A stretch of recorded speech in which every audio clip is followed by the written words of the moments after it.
Eh, ahí prendí. Voy a grabar, yo grabo todas las clases, ¿no? Ingresó, no sé cuál es el apellido, pero un tal Claudio. Les pido por favor que prendan la cámara, mantengan las cámaras prendidas y el micrófono apagado, así no se acoplan ni demás. A ver un segundo, que hay una Agostina que tiene problemas para unirse. A ver si se unió. Sí, ahí parece que se unió. Agostina, habla. Te pido prender la cámara. Bueno, hoy vamos a hacer una clase.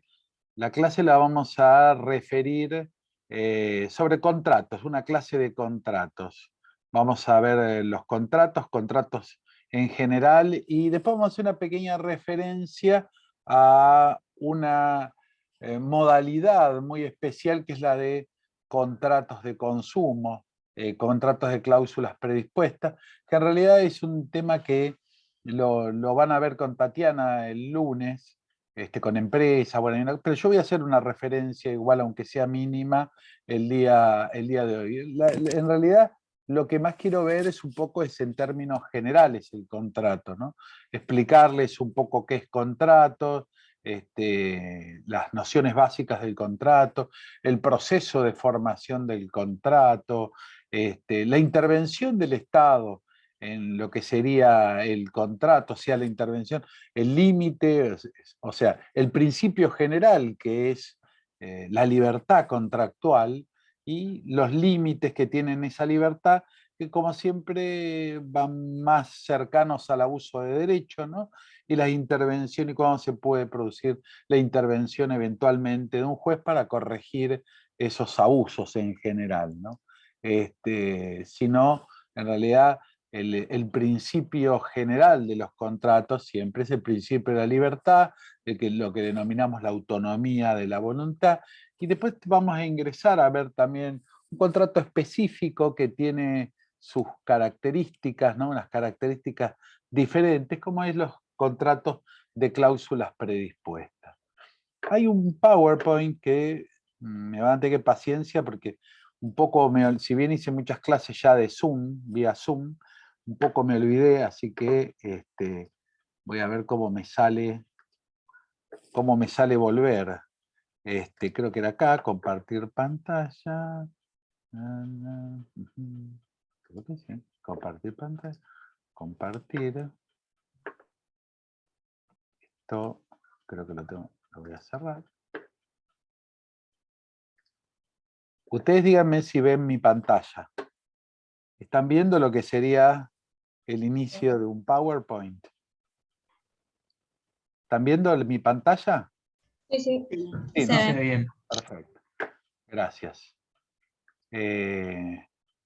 Bueno, como siempre, ustedes saben, ¿no? Ya saben porque no es la primera clase con nosotros. Ahí también la ven, también acompaña ahí Tatiana. Estamos ambos. La clase está a cargo mía, pero bueno, está también Tatiana, que como siempre está colaborando en todo esto. Pero como siempre yo les decía, el material está en el campus. Hay dos PowerPoint que voy a tratar de poner el otro. Después voy a empezar con no era el que quería, no era con el que quería empezar, pero ya que empiezo un poco con y después hay otro PowerPoint más que en realidad está unido a contratos parte especial, que serían una serie de contratos elegidos en una oportunidad, ¿no? En este caso empiezo con este PowerPoint de contratos parte general y empresa. Tiene un poco de contratos y un poco de empresa, que es algo que van a ver igualmente con Tatiana. Tiene preparado un material especial que ya lo vamos a colgar en el campus, pero más para el día lunes, y ella va a abordar empresa y yo en el aula, ¿no? Ella el lunes en el aula, empresa, y yo voy a tratar el tema de aspectos jurídicos de la contabilidad. Un segundo. Bueno, como siempre, la definición de contratos desde ya que está en el Código Civil y Comercial, todo lo que, esta parte, hasta que nosotros le avisemos, cuando vean una norma, porque acá no está aclarado, como ven, siempre es el Código Civil y Comercial. O sea, todos ustedes tienen que tener, al igual que cuando vienen al aula, tienen que tener su Código Civil y Comercial, que yo lo tengo acá. Por ejemplo, su Código Civil y Comercial delante de ustedes, porque esto sí es importante porque a medida que vamos viendo estas definiciones, ustedes me gustaría que la vayan leyendo.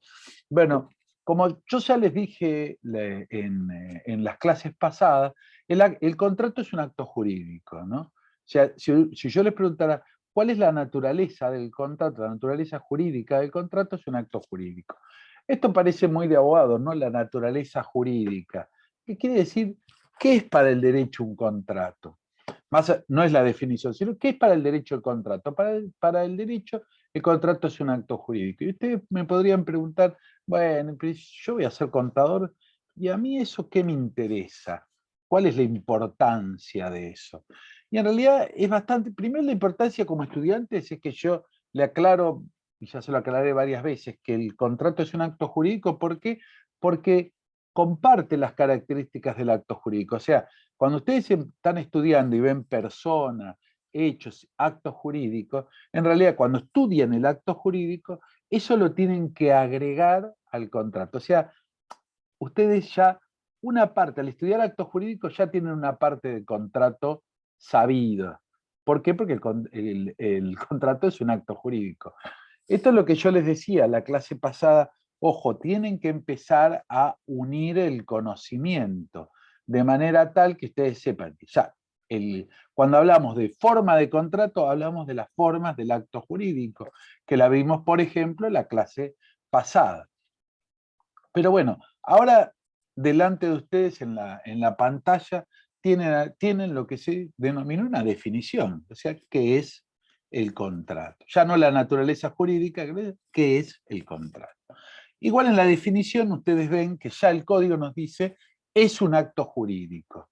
Ustedes acá adelante lo tienen, lo leen, es un acto jurídico mediante el cual dos o más partes manifiestan su consentimiento para crear, regular, modificar, transferir o extinguir relaciones jurídicas patrimoniales.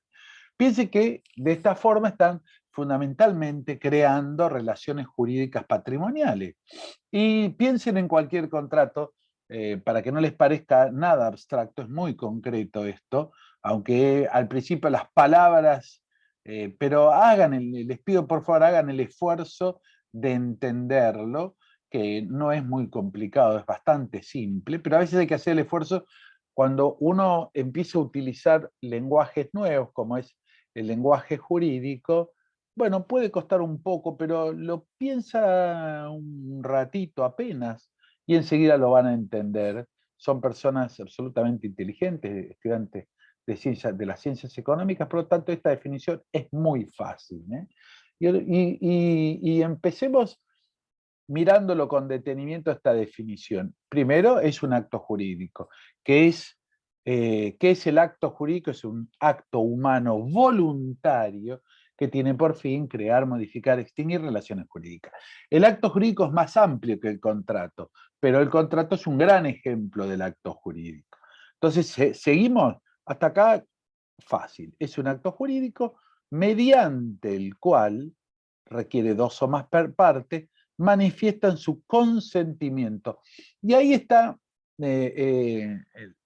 la primera, vamos a decir, la primera parte importante del contrato, ¿no? Primero que es un acto jurídico, por lo tanto, ahí tendríamos que ver la definición del acto jurídico. Es un acto humano voluntario. Por eso que requieren la manifestación o el consentimiento. O sea, acto jurídico voluntario, hay manifestación o consentimiento. O sea, tiene que haber una manifestación de voluntad. Y si seguiríamos charlando, diríamos, ¿y cuándo hay voluntad? Cuando hay discernimiento, intención y libertad. Cuando manifiesta su consentimiento para crear, regular, modificar o transferir relaciones jurídicas patrimoniales. Si piensen en cualquier contrato y van a ver que les resultará absolutamente fácil, como por ejemplo un contrato que siempre utilizamos, que es un contrato muy sencillo y un contrato muy cercano a ustedes, que puede ser un contrato de alquiler, ¿no? Y sí, se crean fundamentalmente y se regulan relaciones jurídicas patrimoniales. Y si yo por algún motivo quiero extinguir ese contrato, voy a extinguir relaciones jurídicas patrimoniales. O sea que vamos a seguir, va a seguir siendo acto jurídico y contrato, ¿no? Seguimos. Hay una... acá tienen lo que yo les decía, ¿no? Una de las características fundamentales. Pero les propongo algo. Tomen el código, siempre parece algo, para que nunca lo tengan como algo abstracto ni algo ajeno a su vida. Código Civil y Comercial, artículo 957. Vamos a arrancar, pero ya con el código en la mano. 957. A mí me gusta esto de que siempre se hacen amigos del código, se hacen amigos de la ley. Miren cómo la tengo, miren cómo está toda marcada, toda bien, nada cuidada. Así quiero verles en el aula el código, todo lleno de inscripciones, anotaciones, subrayado, con cosas nunca muy bien tratado, porque quiere decir que es un código poco abierto, código muy abierto, un poco destrozado, que significa que lo han trabajado. Pero seguimos con lo que le estoy proponiendo de ir a la ley, ir al código y después ir al libro, ¿no? Pero vamos por la ley primero. Fíjense que tienen la definición. La definición tiene, si ustedes le prestan atención, varias cosas, ¿no? Es un acto jurídico mediante el cual dos o más partes tienen manifestar consentimiento para crear. Fíjense que es un acto de libertad, un acto creador de qué, de derechos patrimoniales. O sea que es una... Primero tienen que tener en cuenta que hay el tema de la libertad y de la autonomía de la voluntad, que es la libertad. Cuando nosotros hablamos de la autonomía de la voluntad, ¿qué significa? Bueno, voluntad autónoma, o sea, libertad para crear relaciones jurídicas patrimoniales, o sea, libertad para crecer patrimonialmente, libertad para justamente nuestros emprendimientos, libertad para, bueno, regular todo lo que es estas relaciones interpersonales. Los sujetos de derechos, se van a encontrar en los negocios y van a ejercer toda su capacidad creativa en el contrato. Y esto no son solamente palabras, son cuestiones muy importantes. O sea, cuando nosotros estamos hablando de la libertad en el contrato, es muy importante porque estamos hablando de una sociedad, vamos a decir, primero del tipo de sociedades occidentales, sociedades donde se puede, donde las constituciones permiten el ejercicio de como la nuestra, ¿no? Y protege el libre ejercicio del comercio, ¿no? Y de esta manera el contrato lo que hace es incentivar la libertad para crear negocios. Y en 958 y en 959 nos habla justamente de esa libertad y el efecto vinculante de estas relaciones que nosotros mismos creamos, ¿no? Lo que nos está proponiendo el código, en definitiva, es la libertad para crear derechos y obligaciones y la obligación de cumplirlas, nos dice. Y este es el efecto vinculante de los contratos.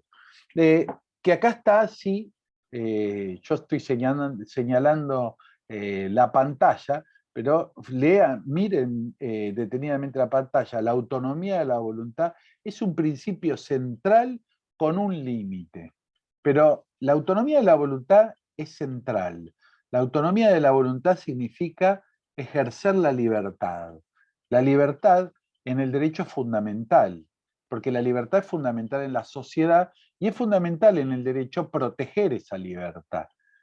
Y el Estado intervendría, en realidad, colocando límite a los abusos, no límite a las libertades, sino límite a los abusos. La libertad en el comercio es fundamental para que el comercio florezca, así como es fundamental la confianza, ¿no? Nosotros justamente quizás estamos viviendo una época de desconfianza y entonces encontramos un comercio un poco trabado. Si bien no es objeto de nuestra materia, es objeto de nuestra materia el derecho comercial. Y bueno, el derecho comercial lo que trata de hacer, o el derecho privado, ¿no? Que está compuesto de una parte de derecho comercial, otra parte de derecho civil. Nuestro código lo engloba metodológicamente, nosotros tenemos dos derechos, el comercial y el civil, y el código metodológicamente lo engloba en uno, el civil y comercial, y nosotros metodológicamente tenemos una materia que se llama derecho privado. Pero la autonomía de la voluntad y la libertad son fundamentales para el comercio y fundamentales para el derecho privado. Pero por supuesto, como todas las libertades, y especialmente en el derecho, tienen un límite. Y el orden público, la moral y las buenas costumbres, que lo de la moral, bueno, sí, también sigue vigente, obviamente, pero está más vinculado al orden público, y como segundo y como tercero, la moral y las buenas costumbres, que en definitiva sí es una cuestión de orden público proteger la moral de la sociedad. Pero la moral no implica solo un aspecto de religiosidad o un aspecto moralista nada más, ¿no? Es inmoral, por ejemplo, también el abuso de derecho, donde ejerzo violencia incluso económica sobre un deudor, ¿no? Entonces, hay varias cuestiones para plantearse. Pero es un poco largo. Cuando nosotros estamos hablando de la libertad, no estamos hablando de manera, vamos a decir, teórica, ficticia, poco utilizada. Cuando estamos hablando de libertad, hablamos de cosas muy concretas, ¿no? Cuando hablamos de libertad, hablamos qué tan libre soy para elegir, endeudarme o no endeudarme, qué tan libre soy para elegir determinado contrato con determinadas cláusulas o no, qué tan libre soy de negociar ese contrato y demás. Por ejemplo, cuando hablamos de libertad y efecto vinculante, no podemos, por lo menos los abogados, no podemos dejar de pensar en determinados contratos donde, si bien soy libre de entrar, o eso no cabe ninguna duda, siempre tengo la libertad de ingresar o no ingresar. Esa sí es una opción, porque esto no significa que los contratos que les voy a hablar ahora, 2 minutos, pues todavía no llegamos, pero el contrato que necesariamente cuando hablamos de libertad, les debo decir, bueno, en algunos contratos esa libertad está ciertamente limitada, y que son los contratos de cláusulas predispuestas, ¿no? No podemos hablar de un contrato donde tengo plena libertad entre los dos sujetos, o los dos sujetos por lo menos que se vinculan, de negociar libremente, que un contrato como por ejemplo de adhesión a un sistema telefónico, como Personal, Movistar, claro, todas, ¿no? Todas tienen este sistema donde hay cláusulas por adhesión, ¿no? Que me adhiero o no me adhiero. Al igual que los contratos bancarios, al igual que un montón de contratos. Con esto, ¿qué estoy señalando? ¿Que es un contrato inválido? No, de ninguna manera, ¿eh? No, de ninguna. ¿Que es un contrato inmoral? De ninguna manera. Estoy hablando de una manera poco valorándolo negativamente, de ninguna manera. Tiene ciertas características donde la libertad está limitada, ¿no? Que se saben que son de cláusulas predispuestas por una de las partes, que el negocio se configuró así. Ya vamos a verlo, pero cuando hablamos de libertad, se lo quise le quise traer directamente ese tema porque no es un tema abstracto hablar de la libertad y de la autonomía de la voluntad. Es un tema muy concreto y muy actual y muy importante en el derecho y en la vida económica. No es lo mismo, vamos a decir, negociar libremente las cláusulas y con todo lo que significa eso, o sea, sentarse y hablar con absoluta libertad sobre las cláusulas que vamos a incluir en un contrato o no, que adherirme a un sistema. No es lo mismo, porque las cláusulas las escribió la contraparte. No significa que me puso un revólver en la cabeza, no significa que la autonomía, que la voluntad esté viciada, no es lo mismo, porque la voluntad no estuvo viciada. Yo soy absolutamente, yo he firmado un montón de contratos de adhesión a sistemas que, como, bueno, un montón, todos tenemos contratos de adhesión en nuestro haber, como por ejemplo uno de ellos son, o varios de ellos son los que le mencioné, ¿no? Los de la telefonía. Los de la telefonía son los bancarios.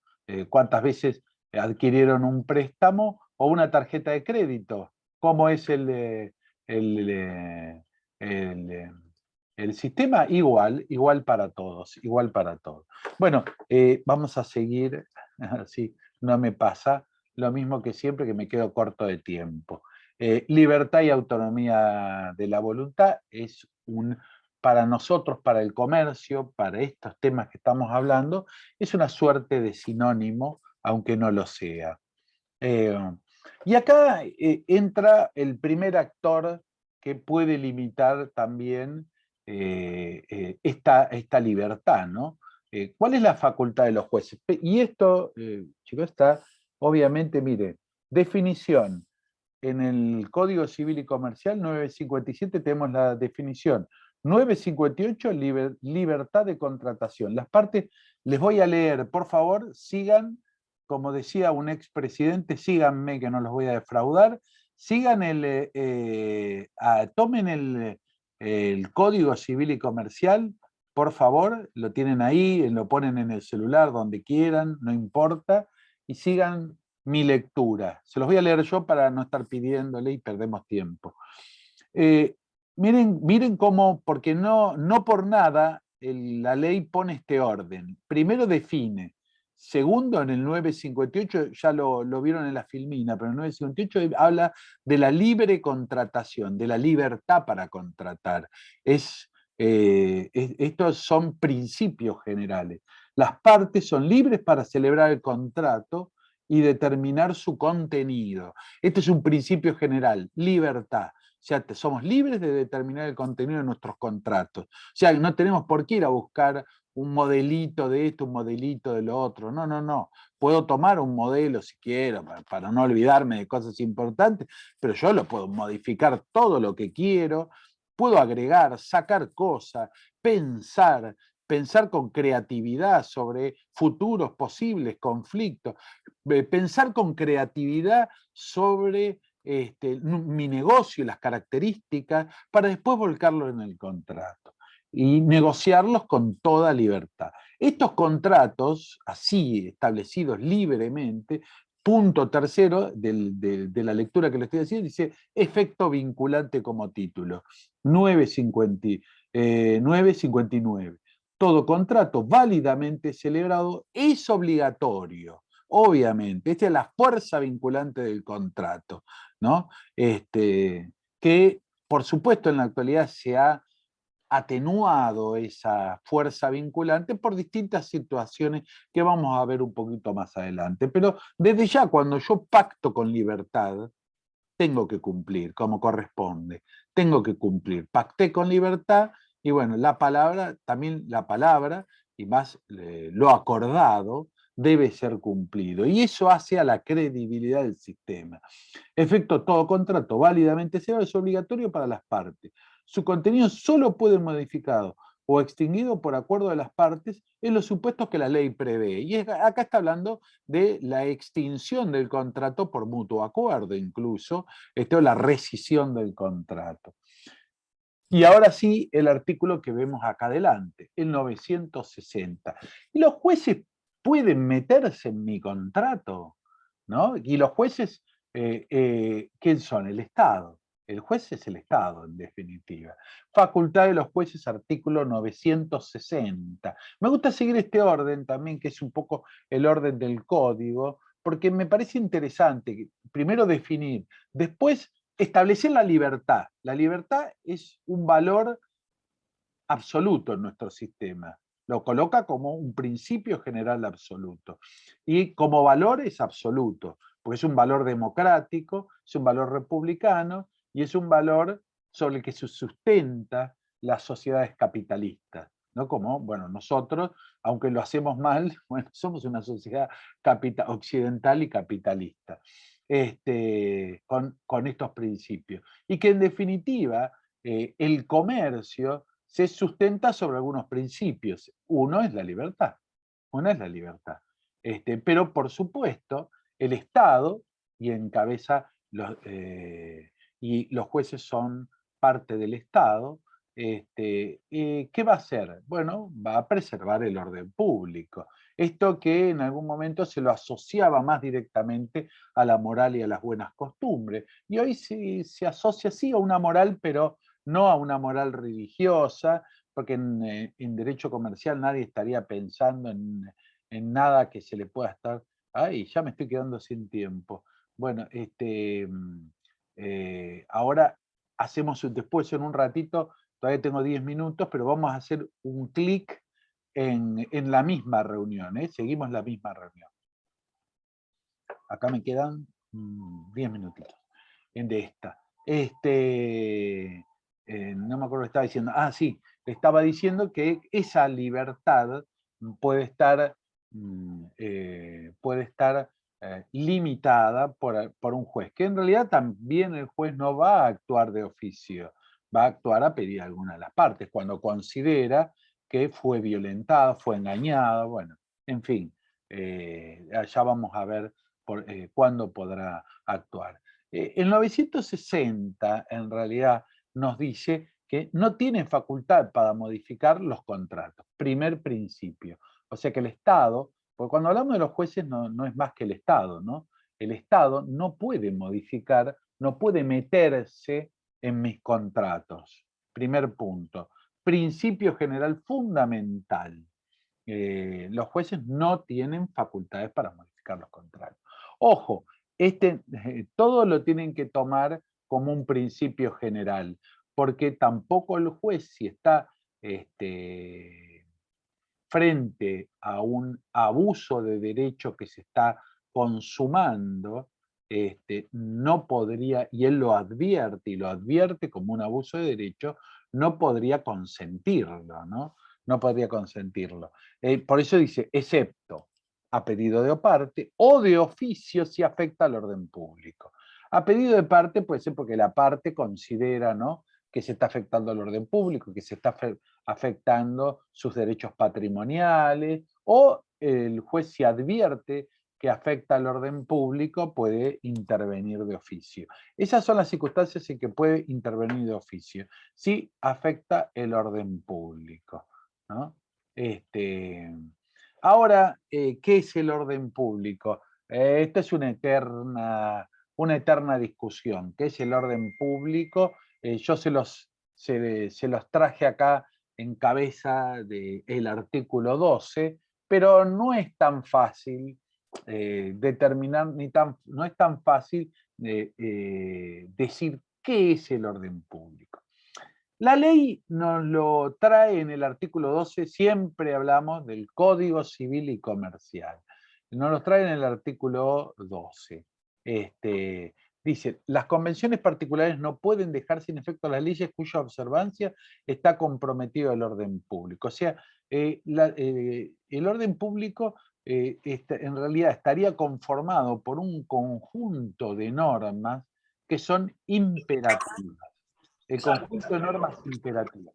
Por favor, hay alguno que entró con el micrófono prendido. Tengan en cuenta de apagarlo para ingresar. En tal caso, después por una cuestión de orden, cuando quieran hacer unas preguntas, le doy la palabra, o si ahí lo abren y me la hacen. Pero manténganlo apagado para que no haya interferencia. Eso sería el orden público, ese conjunto de normas imperativas que no pueden dejarlas, bueno, en realidad ninguna norma puede dejar de lado las partes, ¿no? Pero hay normas imperativas que no pueden ser dejadas de lado, que no podrían convenir cosas diferentes. A nosotros que siempre nos gusta tomar el contrato de locación, o que es un contrato quizás muy cercano a ustedes, si la norma nos indica que el contrato dura 3 años, las partes no podrían dejarlo sin efecto, ¿no? Salvo alguna excepción que esté marcada en la propia ley. Seguimos. Ahora, hay esto, los contratos que tienen esa libertad para ser construido por las partes, esa es una de las construcciones, el contrato es una de las construcciones más interesantes del derecho, o sea que le da a las partes esta prerrogativa de construir relaciones jurídicas, relaciones que las van a gobernar sus derechos, ¿no? Por eso el orden público es tan importante en los contratos, porque el orden público sería el límite. Ay, se lío. Apoyé un segundito nada más, ¿eh? Si no me quiero ir de la interpretación. Apoyé el código en el. Ahí está. Perdón, que estaba corriendo del escritorio la computadora. Acá tengan en cuenta una cosa. Al ser el contrato una construcción de las partes, ¿no? Las partes van a construir un instrumento que va a regular sus derechos, ¿no? Entonces, en esta construcción puede haber cláusulas, bueno, que necesiten interpretación, y que esa interpretación, bueno, va a encontrar pautas para hacerlo en este artículo, el 1061. Que por supuesto esta interpretación es distinta cuando vamos a decir, las cláusulas son pactadas libremente o cuando no lo son pactadas libremente. Y ahora les leo el 1061. Por favor, tengan el 1061, búsquenlo y ténganlo a mano. El contrato debe, un segundito, que me voy a correr las imágenes, ahí está. El contrato debe interpretarse conforme la intención común de las partes y el principio de buena fe. Acá es importante que les diga algo, ¿no? Cuando estamos hablando de esto, de esta forma de interpretación del contrato, por supuesto que estamos hablando de los contratos donde libremente se pacta las cláusulas, ¿no? Por eso es que es importante la intención común. Que no es lo mismo un contrato con cláusulas predispuestas que un contrato pactado libremente. Entonces es muy importante lo que las partes tuvieron, la intención que las partes tuvieron. ¿Por qué yo insisto con esto de las... ¿por qué insisto tanto en de las cláusulas predispuestas y no?